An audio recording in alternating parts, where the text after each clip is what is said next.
Hello everyone, my name is Khushboo Chaudhary and welcome to our channel B Studiotic. आज के video में हम करने वाले हैं एमपीएससी 007 के प्रीवियस ईयर क्वेश्चंस का पार्ट 1।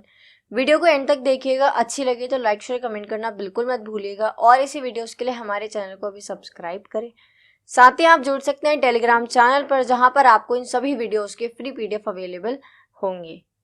वीडियो स्टार्ट करने से पहले एक बहुत इंपॉर्टेंट मैसेज या फिर स्ट्रैटेजी कह लो, क्योंकि टाइम बहुत कम है, एग्जाम बहुत पास है। ठीक है, आपके पास 8 सब्जेक्ट हैं तो जल्दी से कवर करना है। तो उसके लिए हमारे चैनल पे जो वीडियोस आएंगी वो कुछ ऐसी आएंगी कि हम दिसंबर 2023 के PYQs डालेंगे। इसके अलावा हम जून 2024 के PYQs करेंगे। उसके बाद जो मोस्ट इम्पॉर्टेंट है, देखो PYQ हम सब जानते हैं कि प्रीवियस ईयर क्वेश्चंस बहुत ज़्यादा इंपॉर्टेंस रखते हैं, ठीक है, बट उसके बाद भी बहुत से इंपॉर्टेंट क्वेश्चंस होते हैं जो हमें करने हैं। अगर मैं आपको थोड़ा सम अप करके बताऊं तो दिसंबर और जून में जो आपका पेपर हुआ है उसमें यूनिट 1 से लेके 7 तक को टारगेट किया गया है, तो इम्पॉर्टेंट है ये हमें करना। बट इसके अलावा भी यूनिट 8 से लेके 17 तक है, तो हो सकता है कि इस बार 8 से 17 के बीच में किसी को टारगेट कर ले या 1 से 7 के बीच में ही दोबारा से कर ले। तो इसलिए हमें सारे चैप्टर्स करने हैं। इग्नू में क्या आपको एक चीज़ पता है क्या है कि इग्नू में ना कभी भी पूरी बुक में से पेपर नहीं बनता, हमेशा कुछ स्पेसिफिक यूनिट्स ले ली जाती हैं, लाइक मिनिमम 3 और मैक्सिमम 5 और 6। तो आपका जो पूरा पेपर है वो उसी में से बनता है, ठीक है। तो हमें नहीं पता कि 1 to 7 में से दोबारा पेपर बनेगा 8 to 17 में से। तो हम PYQ भी करेंगे, साथ में जो यूनिट रह गई है, टाइम कम है तो हम सारा जो चैप्टर है वो तो एक एक टॉपिक नहीं कर पाएंगे, बट कोशिश करेंगे कि हम हर यूनिट में से कोई एक इम्पॉर्टेंट क्वेश्चन कर ले, ताकि उस यूनिट में से कोई भी क्वेश्चन आए तो एटलीस्ट हम कुछ बनाकर लिखे आए। हमारा काम है आपको ये वीडियोस टाइम पे पहुंचाना, ठीक है, आप तक पहुंचाना। और आपका काम है जो भी आपके कॉलेज के ग्रुप्स हैं, आपके फ्रेंड सर्कल में जो भी आपके साथ के बच्चे हैं, आप सबके पास इन वीडियो को शेयर करेंगे और अपना सपोर्ट दिखाएंगे, ठीक है। तो चलिए वीडियो को स्टार्ट करते हैं। क्वेश्चन नंबर 1 से। Question number 1, explain Gandhian approach to the study of social movements, यानी कि सामाजिक आंदोलनों के अध्ययन के लिए गांधीवादी दृष्टिकोण की व्याख्या करें। देखो गांधीयन अप्रोच क्या है, थोड़ा बेसिक आइडिया ले लेते हैं। जब भी हम गांधी की बात करते हैं तो हम बात करते हैं नॉन वायलेंस की और ट्रुथ की, पीस की, अहिंसा की, है ना। तो बस यही है। During his lifetime, he led struggle not only against the British rule but also racial discrimination in South Africa, against untouchability and discrimination to women. देखो ये कह रहे हैं कि गांधी जी की जो जिंदगी है ना वो मूवमेंट और स्ट्रगल्स में ज़्यादा रही है। पहले उन्होंने अपनी पढ़ाई करी, उसके बाद से ही उन्होंने शुरुआत करी साउथ अफ्रीका में जो रेशियल डिस्क्रिमिनेशन यानी कि जो नस्लीय भेदभाव था उसको ख़त्म करने में। उसके बाद इंडिया में आके फ्रीडम मूवमेंट का हिस्सा बने, अनटचेबिलिटी को ख़त्म किया, डिस्क्रिमिनेशन जो होता था विमेंस के लिए उसके लिए आवाज़ उठाई, ठीक है। तो कुल मिला के ये हमेशा गलत के लिए बोलते थे। गांधी जी का मानना था प्योरिटी ऑफ मीन्स, यानी कि साधनों की शुद्धता। इसका मतलब है ये कहते थे कि जितना हमारा एंड गोल इम्पॉर्टेंट है उतना ही मीन यानी उसका रिसोर्स भी बहुत ज़्यादा इम्पॉर्टेंट है कि हम उस तक कैसे जाएंगे। मान लो सरकार से कोई बात मनवानी है तो सीधा आप भाले लेके चल दोगे तो उससे तो सरकार नहीं मानेगी। तो क्या करोगे, पीसफुल रिक्वेस्ट करोगे तो उससे शायद मान जाए, है ना। तो purity of means in social struggle and resolving conflict in the central concern of Gandhian ideology. According to him, the means are as important as the end in resolving conflict. For that, he strongly advocated अहिंसा। वो कहते हैं कि आपका जो भी and गोल है उसको मनवाने के लिए आप अहिंसा का जो रास्ता है वो चुने, ठीक है, नॉन वायलेंस चुने। The Gandhian approach to social movement is centered around principle of non-violence, truth and justice. Gandhi की जो अप्रोच है सोशल मूवमेंट्स को लेके वो घूमती रहती है किसके इर्द गिर्द, नॉन वायलेंस के, अहिंसा के, यानी कि ट्रुथ, सत्य, जस्टिस, न्याय, ठीक है। गांधी जी का मानना है नॉन वायलेंस, यानी कि Gandhi ji believed in solving problems without violence, protest should be peaceful without harming others. Gandhi ji कहते हैं कि वे सोशल मूवमेंट करना है करो, ठीक है, प्रॉब्लम्स का सोल्यूशन निकालना बहुत ज़रूरी है, लेकिन बिना वायलेंस के, बिना हिंसा के। ज़रूरी नहीं है हिंसा करो, ठीक है। ये कहते हैं जो प्रोटेस्ट है वो पीसफुल तरीके से भी किए जा सकता है बिना किसी को हार्म पहुंचाए। इसके अलावा कहते हैं ट्रुथ, यानी कि every action and movement must be based on truth and honesty. आप कोई भी एक्शन लेते हो, आप कोई भी अपना मूवमेंट करते हो, ठीक है, तो उसके लिए आपको सच्चाई और ईमानदारी के रास्ते पे चलना होगा। आपको पता है वो बोलते हैं ना कि जो जिसकी नीयत साफ होती है या फिर जो सच होता है, सच्चे मन से आप कोई काम करते हो तो भले ही आपको उसका जो पॉजिटिव रिजल्ट है आपके फेवर में वो थोड़ा लेट मिले, लेकिन मिलता जरूर है। तो गांधी जी का मानना है कोई एक्शन ले रहे हो, कोई मूवमेंट कर रहे हो तो उसमें ऑनेस्टी रखो, ट्रुथ है ना, सच के साथ करो उसको, ठीक है। अगला है civil disobedience. Gandhi encouraged breaking unfair laws in a peaceful way to show opposition. This means refusing to follow unjust rules without causing harm. Gandhi ji कहते हैं कि सबसे सही तरीका है कि अगर आपको सामने वाले, जैसे बोलते हैं ना, सामने वाले की कोई बात अच्छी ना लगे तो उसको इग्नोर करो या उसको क्या करो, बोल दो कि भाई मुझे बात अच्छी नहीं लगी, आइंदा मत करना।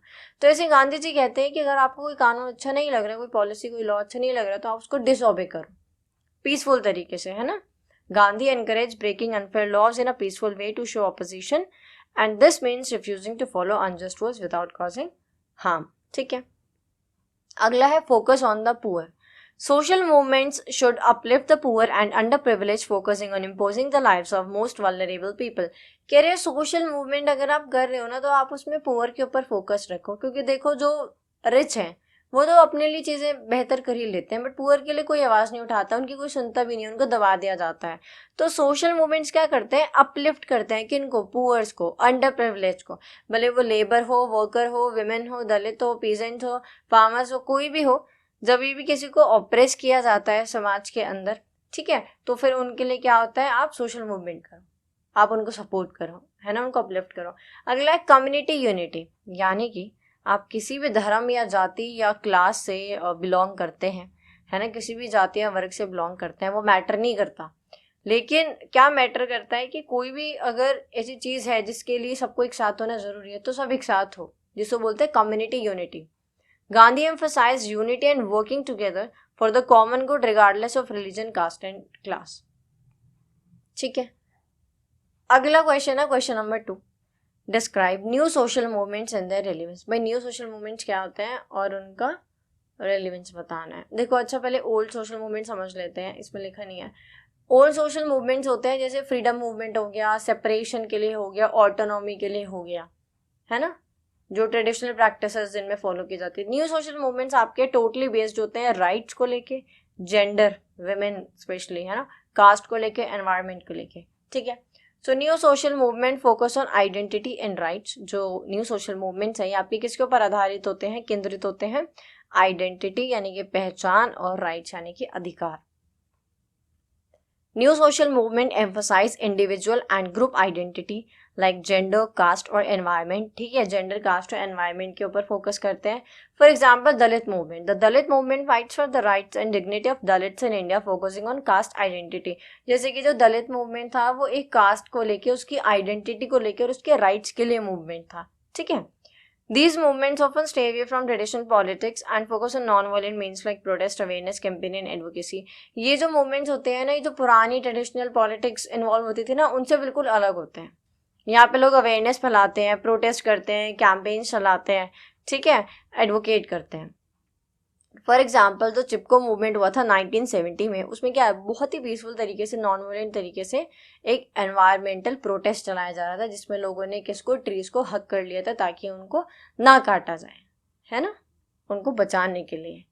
अगला है new social movement start at the local level with communities getting directly involved. For example, the Narmada Bachao Andolan was led by local community affected by dam construction, focusing on environmental protection and displacement issue. पता है कहीं पे dam बनता है या फिर कहीं पे ऐसे बहुत बड़ी इंडस्ट्री या कुछ बनता है ना, तो वहाँ पे जो ट्रीज होते हैं वो काट दिए जाते हैं, ठीक है, जो लोग होते हैं उनको डिस्प्लेस कर दिया जाता है। इसके अलावा मान लो जो वाइल्ड लाइफ है वहाँ की, उसको बहुत नुकसान पहुँचता है। जैसे मान लो अगर आप दिल्ली में रह रहे हो या कहीं भी रह रहे हो, वहाँ पे मेट्रो बन रही है, तो वहाँ पे पता है क्या होता है, जो मान लो मेट्रो के पास में घर वर है वो तोड़ दिए जाते हैं, अगर वहाँ से बहुत ज़रूरी है काटने को। झुग्गी झोपड़ी है वो हटा दी जाती हैं, डॉग शेल्टर या कोई बना है या कोई गौशाला है तो उनको थोड़ा शिफ्ट कर दिया जाता है, बहुत सारी चीज़ें होती हैं। तो न्यू सोशल मूवमेंट के अंदर हम एनवायरनमेंट के ऊपर भी ध्यान देते हैं, आइडेंटिटी के ऊपर भी देते हैं। जैसे कि नर्मदा बचाओ आंदोलन था, वहाँ पे सारी लोकल कम्युनिटीज इकट्ठी हो गई थी, क्योंकि डैम कंस्ट्रक्शन से क्या हो सकता था, एनवायरमेंटल डिग्रेडेशन हो सकता था, wild life displacement, human displacement, ठीक है। क्योंकि देखो जहाँ वो लोग रह रहे हैं ना, उनकी सारा लिवलीहुड, उनकी अर्निंग, उनका रहना खाना पीना सोना सारी चीज़ें एक जगह से कनेक्टेड है। तो बहुत मुश्किल हो जाता है एकदम से कहीं और जाके लाइफ को, है ना, फिर से स्टेबल करने के लिए।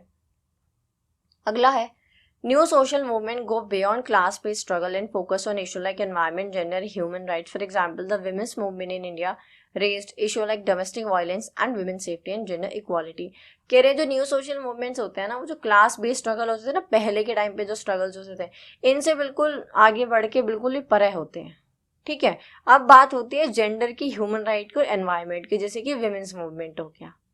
ठीक है, उसमें भी डोमेस्टिक वायलेंस हो गया, विमेंस की सेफ्टी को लेके हो गया, जेंडर इक्वालिटी हो गया, ये सारी चीजें समझे, ये होते हैं new social movements. Unlike old movements with a single leader, new social movement often have multiple leaders और are leaderless, allowing more community participation. पहले के जो ओल्ड मूवमेंट्स होते थे उसमें कोई एक लीडर होता था, जैसे गांधी जी, है ना। आज के टाइम पे ऐसा कुछ नहीं होता। अब जो न्यू सोशल मूवमेंट्स होते हैं ना, उसमें मल्टीपल लीडर्स होते हैं, या फिर कभी कभी जो मूवमेंट होता है वो लीडरलेस भी होता है, यानी बहुत सारी कम्युनिटी एक साथ पार्टिसिपेट कर रही होती है। ठीक है, अगला है new social movements use media, social media and technology to spread awareness and mobilise people. For example the NTCAA protest used social media platform to organise and raise awareness. आज के टाइम पे जो सोशल मीडिया है, जो media है, technology है, बहुत बड़ा रोल प्ले कर रही है, या फिर हम कह सकते हैं योगदान दे रही है अपना, किसके अंदर, न्यू सोशल मूवमेंट्स को आगे बढ़ाने को लेके, राइज और ग्रोथ को लेके। जैसे कि अभी रिसेंट एग्जांपल है NTCAA प्रोटेस्ट, जो था पूरा जो भी मतलब प्लान बनाया गया, लोगों को मोबिलाइज किया गया। ठीक है, सारी चीज़ें व्हाट्सएप के थ्रू हुई थी, है ना। व्हाट्सएप पे लोगों को इकट्ठा किया गया, बातचीत की गई, प्लान्स बनाए गए, फिर उसको एग्जीक्यूट किया गया, एक्शन लिया गया। ये सारी चीज़ें सोशल मीडिया पे ही हुई थी। ठीक है, तो आज के टाइम पे न्यू सोशल मूवमेंट्स में सोशल मीडिया बहुत बड़ा रोल प्ले करता है। They focus on social justice, equality and human right. अच्छा, और ये ना दोनों तरीके से करता है, पॉजिटिव भी नेगेटिव भी। मान लो कोई ऐसा सोशल मूवमेंट है, कोई ऐसी चीज़ है जिसको वाकई में हमें स्प्रेड करना चाहिए, और उसके रिगार्डिंग अगर हम राइट इन्फॉर्मेशन लोगों तक पहुंचा रहे हैं सोशल मीडिया के थ्रू, तो ये पॉजिटिव सेंस हुआ। नेगेटिव सेंस है जब आप किसी सोशल मूवमेंट का कोई और ही मतलब निकाल के कुछ दिखा रहे हो, या फिर बहुत ही नेगेटिव कुछ दिखा रहे हो, या फिर कोई, पता है बहुत सारे मूवमेंट नेगेटिव भी होते हैं, तो आप किसी नेगेटिव मूवमेंट को प्रमोट कर रहे हो, तो ये नेगेटिव इम्पैक्ट भी होता है। इससे जो सोशल मूवमेंट्स होते हैं ना, फिर वो आगे जाके दंगों वगैरह में बदल जाते हैं, दंगे या फिर बहुत बड़ी लड़ाई, ये सब, है ना। They focus on social justice, equality and human rights, addressing the problem of marginalized and oppressed group, for example the LGBTQ+ movement।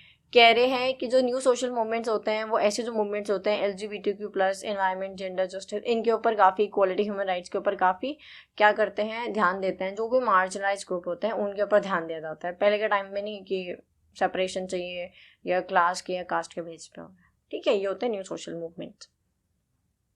अगला है question number 3, explain interlinkage of social and political movement. Interlinkage बताना है कैसे जो सामाजिक और राजनीतिक आंदोलन है वो आपस में संबंध रखते हैं।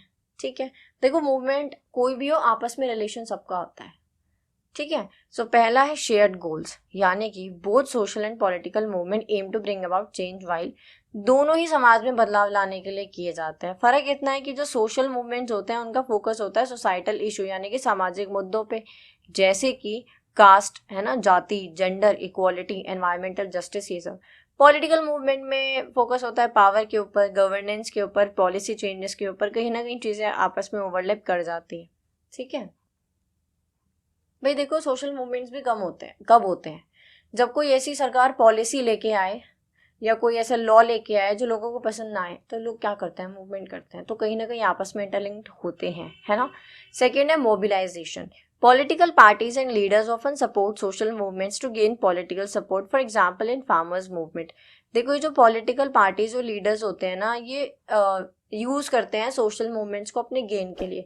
जैसे बीजेपी फार्मर बिल लेके आई थी, जो कि फार्मर्स को नहीं पसंद आया, फार्मर्स ने प्रोटेस्ट किया, लेकिन इसमें फ़ायदा किसने उठाया, जो ऑपोजिशन में पार्टीज थी, चाहे वो एक पार्टी हो, 2 हो, 3 हो, 4 हो, कितनी भी हो, उन्होंने फ़ायदा उठाया। तो मोबिलाइजेशन का फ़ायदा उठाती हैं पॉलिटिकल पार्टीज अपने वोट बैंक के लिए, अपने गेन के लिए। ठीक है, सामने वाली पार्टी को डिफेम करने के लिए। अगला है mass representation. Social movements like the independence movement और movements for women's right often transform into political ones when they gain enough mass support demanding legislative changes और political representation। देखो मास रिप्रेजेंटेशन क्या होता है कि सोशल मूवमेंट के अंदर ना जब लोग बहुत ज़्यादा संख्या में हो जाते हैं, काफ़ी मतलब मास ऑडियंस आ जाती है, या फिर जो आपके धरने आंदोलन पे बैठे होते हैं लोग आ जाते हैं और सपोर्ट अच्छा खासा होता है, पीछे से चीज़ें आगे बढ़ जाती हैं, तो कहीं ना कहीं फिर कानून बन जाता है। जैसे मान लो जैसे विमेन सफ्रेगेट मूवमेंट था ना, वोटिंग राइट को लेके, सोशल मूवमेंट ही तो था, बट आगे जाके उसके ऊपर कानून बन गया तो फिर वो आपको एक पॉलिटिकल मूवमेंट भी कहलाने लगा। ऐसे ही होता है म्यूचुअल बेनिफिट, जैसे मोबिलाइजेशन में पढ़ा ना कि पॉलिटिकल पार्टीज क्या करती हैं, यूज करती हैं सोशल मूवमेंट में लोगों की भीड़ का अपने वोट गेन के लिए, फायदे के लिए। ऐसे ही म्यूचुअल बेनिफिट होता है, क्योंकि आप कोई सोशल मूवमेंट कर रहे हो ना, तो money, power, support, back, strategy, plan, ये सब बहुत ज़रूरी है। अगर आपके पास चलो पैसे भी हैं, सपोर्ट नहीं है, कोई बैक नहीं है, किसी पॉलिटिकल पार्टी से लिंक नहीं है, बहुत कम चांसेस हैं कि आप सक्सेसफुल होगे। बैक होना बहुत ज़रूरी है। सो म्यूचुअल बेनिफिट में कह रहा है that political parties often use social movements to rally support while social movements may seek political backing to gain influence, right, and make systematic changes like laws and policies. अच्छा, इसका एक और example है, पहले के टाइम पे हमने पढ़ा था MPS में लास्ट ईयर के, पहले ना महाराष्ट्र के अंदर से ही शुरुआत हुई थी। पहले होती थी गणेश पूजा, जो गणपति जी आते हैं ना हम अपने घर में रखते हैं सितंबर के टाइम पे, चतुर्थी के टाइम पे। उसमें क्या होता है कि पहले गणेश पूजा होती थी लोगों के घर में, लेकिन ये देखा गया कि इसको अगर हम उत्सव बना दें, गणेश उत्सव, तो क्या होगा कि घर में जो 4 लोग पूजा कर रहे थे, अब गणेश उत्सव में पूरा समाज, पूरी सोसाइटी, वो हजारों लोग इकट्ठे होकर पूजा करेंगे। तो उससे क्या होगा, जो पॉलिटिकल पार्टी, देखो मान लो कि कोई भी एक जगह गणेश उत्सव चल रहा है, वहां पे 2-4 हजार लोग हैं, वहीं पे भी कोई पॉलिटिकल पार्टी से आता है, हाथ जोड़ता है और बहुत ही अपने आप को श्रद्धा के साथ और ऐसे दिखाता है, तो लोग पिघल जाते हैं, ठीक है। उसके बाद उसका अच्छा खासा वोट बैंक तैयार हो जाता है। तो ऐसे पॉलिटिकल पार्टी यूज करती हैं सोशल मोबिलाइजेशन का, सोशल मूवमेंट्स का, फेस्टिवल्स का, इन सब का, ठीक है। ये जो हिंदी वाले स्टूडेंट्स हैं वो यहाँ से पढ़ लें, चीज़ें सब सेम है, ठीक है। अगला है हिस्टोरिकल एग्जाम्पल, जैसे कि independence movement. Initially a social movement for self rule, it become a political struggle leading to India's freedom. देखो, जो हमें आज़ादी चाहिए थी, हमने क्या कहा था अंग्रेजों से कि भाई हम सेल्फ रूल कर सकते हैं, हम अपना देश खुद चला सकते हैं, हमें तुम्हारी ज़रूरत नहीं है। तो ये क्या था, सोशल मूवमेंट था। बट ये जब स्ट्रगल हुआ, इंडिपेंडेंस मूवमेंट बना, ये सारी चीज़ें हुई, तो फिर एक पॉलिटिकल मूवमेंट बन गया। ऐसे ही एक है मंडल कमीशन, जैसे दलित्स ने आवाज़ उठाई, अपना रिजर्वेशन लिया, कोटा लिया, अपनी एक जगह बनाई, खुद को एम्पावर किया। ऐसे विमेंस ने खुद को एम्पावर किया, रिजर्वेशन लिया। ऐसी जो अदर बैकवर्ड कास्ट थी, ठीक है, अदर बैकवर्ड क्लास थी, OBCs, इनके लिए भी मंडल कमीशन आया, जिसमें एक आपका स्पेसिफिक जो बोलते हैं, आई थिंक 27% जो था रिजर्वेशन रखा गया, ठीक है, किसके लिए, OBCs के लिए, जिससे कि क्या हो, इनको भी सोसाइटी में इनके पास भी क्या हो, एम्पावरमेंट हो, ये भी एम्पावर हो, अपलिफ्ट हो समाज के अंदर, है ना। So Mandal commission OBC reservation में है that it started as a social demand for caste based affirmative actor and it influence politics by changing reservation policies. क्या था, ये जो अदर बैकवर्ड कास्ट थी, जैसे आपकी बुक में दिया हुआ है यादव, कुर्मीज, है ना, ये सब, तो ये क्या थी, इनको सिर्फ रिजर्वेशन चाहिए था अपने आप को ऊपर उठाने के लिए, तो इन्होंने सिर्फ एक तरीके से ये कास्ट या आइडेंटिटी बेस्ड मूवमेंट था। लेकिन क्योंकि रिजर्वेशन मिल गया और उसके बाद इनके नाम पे पॉलिटिकल पार्टीज बनने लगी और भी बहुत सारी चीज़ें हैं, ठीक है, इसके लिए अलग से आपकी यूनिट दी हुई है, तो फिर ये आपका एक पॉलिटिक्स का हिस्सा बन गया। तो सोशल और पॉलिटिकल मूवमेंट्स बहुत हद तक एक दूसरे के साथ जुड़े होते हैं, ठीक है। अगला क्वेश्चन है question number 4, differentiate reform movements and revolutionary movements. इसको देखो एक एग्जाम्पल से समझेंगे। अगर आपकी गाड़ी में कोई दिक्कत आ जाती है, मान लो आप गाड़ी चला रहे हो, आपका टायर फट गया गाड़ी का, ठीक है, तो आप सिर्फ वो टायर चेंज कराओगे, तो ये जो एग्जाम्पल है वो ये रिफॉर्म के अंदर आ जाएगा, रिफॉर्म मूवमेंट, कि जिस सिस्टम में खराबी आई है वो ठीक करा दिया। अगर आपकी गाड़ी का टायर पंचर हो जाए और आपको ये गाड़ी बदल दो, नई गाड़ी चाहिए, है ना, तो वो रेवोल्यूशनरी में आ जाएगा। तो ऐसे जब हम एग्जिस्टिंग सिस्टम के अंदर जो जो खराबी है उसको ठीक करने की, रिफॉर्म करने की बात करते हैं, तो रिफॉर्म मूवमेंट। जब हम बात करते हैं पूरा सिस्टम ही खत्म करो, बदल दो, नया लेके आओ, तो होता है रेवोल्यूशनरी, ठीक है। अब समझते हैं difference between the reform movement and revolutionary movement. Reform movement का गोल क्या होता है, aims to improve parts of the system without removing the entire structure. Reform movement के अंदर हमारा गोल होता है, हम कहते हैं कि भाई हमें पूरा स्ट्रक्चर नहीं बदलना, हमें सिर्फ जो सिस्टम खराब है उसको चेंज करना है। फॉर एग्जाम्पल द ब्रह्मो समाज बनाया था राजा राम मोहन रॉय ने, जिनको जो कहते थे कि जो चाइल्ड मैरिज है उसमें थोड़ा हमें एज में रिफॉर्म करना चाहिए, है ना, बढ़ा देनी चाहिए। ऐसे जो सती प्रथा है उसको हमें खत्म करना चाहिए। ये नहीं कह रहे कि बिल्कुल बैन कर दो या बिल्कुल खत्म कर दो, नहीं, ये कह रहे हैं कि हमें थोड़ा सा चेंज करना पड़ेगा। बात रिफॉर्म की हो रही है ना। दूसरा है अप्रोच। कौन सी अप्रोच हम इसमें यूज करते हैं? तो हम इसमें बहुत ही पीसफुल और लीगल मेथड्स का यूज करते हैं, जैसे कि education, petition, dialogue to bring about change. हमें लग रहा है कोई चीज़ सही नहीं है तो हम अपनी एजुकेशन का यूज़ करेंगे, हम पिटीशन फाइल करेंगे, हम डायलॉग करेंगे, हम केस लड़ेंगे, हम लीगल मेथड्स का यूज़ करेंगे, शांतिपूर्ण तरीके से करेंगे, जिससे कि क्या हो, रिफॉर्म आए, है ना, रेवोल्यूशन नहीं आए। For example the Arya Samaj, जिसको बनाया था स्वामी दयानंद सरस्वती जी ने, जिनका ये मानना था कि जो हिंदू कल्चर में, जो हिंदू सोसाइटी में प्रैक्टिसेस होती है ना, उनमें कुछ बदलाव की ज़रूरत है। इन्होंने ये नहीं कहा कि हिंदू प्रैक्टिसेस को ख़त्म करना है, नहीं, कुछ बदलाव चाहिए। तो वो कैसे करा इन्होंने? पीसफुल तरीके से आर्य समाज बना के धीरे धीरे। टाइप ऑफ चेंज, इसमें चेंज किस तरीके से आता है? तो देखो ग्रेजुअली आता है, स्टेप बाय स्टेप चेंजेस होते हैं स्पेसिफिक एरिया में। For example women's right movement है। अब भाई विमेंस राइट मूवमेंट में तो विमेंस का marriage right, property right, voting right, legal right, education right, marriage, मतलब बहुत सारे राइट आ गए। तो ऐसा तो नहीं है कि हमने आज विमेंस मूवमेंट किया और कल हर जगह बदलाव देखने को मिलेगा, नहीं, स्टेप बाय स्टेप देखने को मिलेगा। मान लो कि आज विमेंस को रिजर्वेशन मिल गई, तो कुछ टाइम बाद उनको आप बोल सकते हो कि वोटिंग राइट मिल गया, उसके बाद शादी के बाद जो प्रॉपर्टी राइट होता है वो मिल गया, इनहेरिटेंस का होता है, मतलब बहुत सारी चीज़ें होती हैं, वो सारी चीज़ें धीरे धीरे। तो हम क्या करेंगे, इसमें पीसफुल तरीके से लीगल मेथड से आगे बढ़ेंगे और हमें स्टेप बाय स्टेप चेंज देखने को मिलेगा, किसमें? रिफॉर्म मूवमेंट के अंदर। याद रखना, एंड गोल क्या होता है हमारा? Focus on improving what already exist. ठीक है, तो इसके अंदर रिफॉर्म मूवमेंट के अंदर हमारा फोकस होता है जो चीज़ें ऑलरेडी एग्जिस्ट करती हैं उनको इम्प्रूव करना है, ना उनको खत्म करना है ना नई चीज़ें लेके आनी है, जो एग्जिस्टिंग है ना उनको इम्प्रूव करना है। जैसे कि जो दलित मूवमेंट था led by B R Ambedkar, sought to reform the caste system while working within the Indian framework। हम सब जानते हैं सोशल हायरार्की के बारे में, वर्ण सिस्टम के बारे में, ब्राह्मण, क्षत्रिय, वैश्य, शूद्रास। ठीक है, तो इसके अंदर क्या होता है कि ऐसा तो नहीं कि डॉक्टर बी आर अम्बेडकर ने ब्राह्मण इसको उठा के वैश्य की जगह रख दिया, दलित को क्षत्रिय की जगह, नहीं, हायरार्की वही है, ब्राह्मण, क्षत्रिय, वैश्य, शूद्र। उन्होंने बस इतना किया कि भाई जितना ब्राह्मण, क्षत्रिय, वैश्य के पास पावर है, अथॉरिटी है, एजुकेशनल राइट है और सिविल राइट, सारी राइट है, वो भी सब दलित को भी मिलने चाहिए, जिससे कि उनका भी समाज में उद्धार हो, वो भी समाज में आगे बढ़े, खुद को अपलिफ्ट करें, एजुकेशन में हायर पोजिशन में जाएं, देश संभालें और सो मैनी थिंग्स, राइट।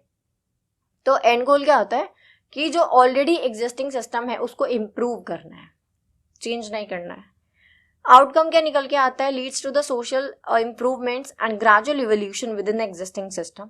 ये कह रहे हैं कि आउटकम निकल के आता है कि जब धीरे धीरे और पीसफुल तरीके से हम करते हैं ना, तो पॉजिटिव ही निकल के आता है, जिसमें हमें सोशल इम्प्रूवमेंट देखने को मिलता है और जो एग्जिस्टिंग सिस्टम है उसके अंदर धीरे धीरे सुधार होने लगता है। जैसे कि जो महात्मा गांधी थे, उन्होंने सोशल रिफॉर्म्स करे थे, लेके आए थे ना, वो अनटचेबिलिटी को लेके, कम्युनल हार्मनी को लेके, ये सब। ठीक है, अगला है रेवोल्यूशनरी मूवमेंट। रेवोल्यूशनरी मूवमेंट में कोई सुधार नहीं चाहिए। गोल क्या है? Completely replace the existing system. जो एग्जिस्टिंग सिस्टम है भी उसको पूरा रिप्लेस करो, नया लेके आओ। जैसे कि the Indian independence movement aim to overthrow the British colonial rule. जैसे कि हमें नहीं चाहिए था अंग्रेजों से कि भाई तुम सुधार करो, ये करो, वो करो, नहीं, आप जाओ, है ना, सीधा आप जाओ, completely replace the existing system. Reform में हम सुधार की मांग करते हैं। इसमें क्या अप्रोच यूज करते हैं? उसमें तो पीसफुल थी, इसमें डायरेक्ट एक्शन होता है, जिसमें वायलेंस भी इंक्लूड होता है, आर्म स्ट्रगल भी इंक्लूड होता है, क्योंकि हमें तुरंत रेवोल्यूशन लेके आना है। एग्जाम्पल क्या है? Subhash Chandra Bose and the Indian National Army took a revolutionary approach by raising an army to fight the British rule. Britishers के खिलाफ जो कि सुभाष चंद्र बोस और इंडियन नेशनल आर्मी ने एक्शन लिया था, वो डायरेक्ट एक्शन। ठीक है, टाइप ऑफ चेंज, उसमें तो ग्रेजुअली होता है, स्टेप बाय स्टेप। इसमें क्या होता है? इमीडिएट चेंज चाहिए होता है भाई, उसमें तो हमें रिफॉर्म चाहिए, धीरे धीरे बदलाव आएगा, इसमें तो हमें बिल्कुल ही खत्म करना है। तो टाइप ऑफ चेंज कैसा होता है इसमें? Aims for immediate and complete overall of the entire system. For example the sipahi mutiny of 1857 was a revolutionary attempt to end British control in India. बहुत सारे अटेम्प्ट किए गए थे इनको भगाने के लिए, ठीक है। अगला है एंड गोल क्या होता है इसमें, seeks to replace the existing system with a completely new one. इसमें हमें बिल्कुल ही नया सिस्टम चाहिए, पुराना चाहिए ही नहीं, खत्म करो, एकदम नया चाहिए।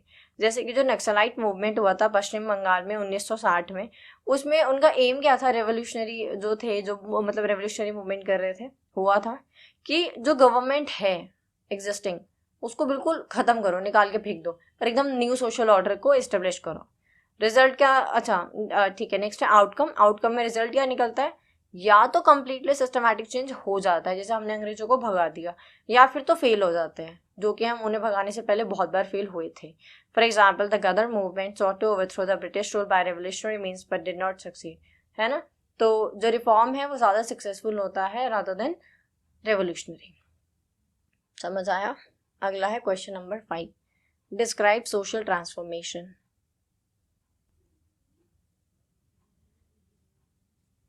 चलो, the idea of social transformation. After India gained independence in 1947, the idea of social transformation becomes a central theme in various social movement aimed at creating a more equal and just society। देखो जब हम आज़ाद हुए थे ना, तो Britishers बहुत mess करके गए थे, है ना। अपनी मर्जी से इंडिको की खेती करवा रहे थे, रेवेन्यू सिस्टम था, 3 काठी सिस्टम था, ठीक है, और कोई कोटा रिजर्वेशन नहीं, एक्सप्लॉयटेशन बहुत ज़्यादा, बहुत सी चीज़ें थी। इतना मैसअप करके गई थी कि जब हम आज़ाद हुए 1947 में, तो हमें टोटली सोशली ट्रांसफॉर्मेशन चाहिए था हमारे देश के अंदर। क्या डिमांड्स उठी, क्या मूवमेंट्स उठे, वो देखते हैं। पहला था इक्वालिटी एंड जस्टिस। हमें एक ऐसा समाज चाहिए था जो इक्वल और जस्ट हो, कोई भेदभाव ना हो, किसी भी धर्म जाति रंग रूप को लेके कोई भेदभाव ना हो, ठीक है। Social movement pushed for equality, challenging social hierarchy like the caste system and gender discrimination, aim to give everyone equal rights regardless of caste, religion और जेंडर, ठीक है। अगला क्या था, कास्ट बेस्ड मूवमेंट हुए थे, जैसे कि डॉक्टर BR अम्बेडकर ने किया था दलित्स के लिए, दलित्स को ऊपर उठाने के लिए, और जो डिस्क्रिमिनेशन भेदभाव होता था उसको खत्म करने के लिए। तीसरा है land reform and farmers movement. जैसे कि हम जानते हैं कि जमींदारी सिस्टम था, बहुत सारे फार्मर्स पुअर हो चुके थे जो एक टाइम पे अच्छे खासे थे, ठीक है। कुछ जमींदार जो थे उन्होंने सारा लैंड लेके रखा हुआ था, 3 घाटे सिस्टम था, रेवेन्यू सिस्टम था, तो यहाँ पे फार्मर्स की डिमांड थी that after independence there was a push for land reform to distribute land more equally especially to poor farmers। इनकी डिमांड बस इतनी थी कि लैंड को डिस्ट्रीब्यूट किया जाए, जैसे कि सबके पास थोड़ी जगह हो, सब अपना आराम से जीवन गुजार सकें। Farmers movement demanded fair land ownership, better price for crops and government support to reduce rural poverty, ठीक है। अगला है विमेंस राइट मूवमेंट। तो विमेंस ने भी मूवमेंट किया एजुकेशन में आगे बढ़ने के लिए, वोटिंग राइट के लिए, मैरिज में, मैरिज के बाद जो भी प्रॉपर्टी होती है वो हो गया, प्रॉपर्टी ओनरशिप हो गया, जितने भी विमेंस को लेकर राइट हो सकते हैं, मतलब जितने भी राइट्स मैन के पास थे वो सब विमेंस को भी चाहिए थे, उसके लिए मूवमेंट हुआ।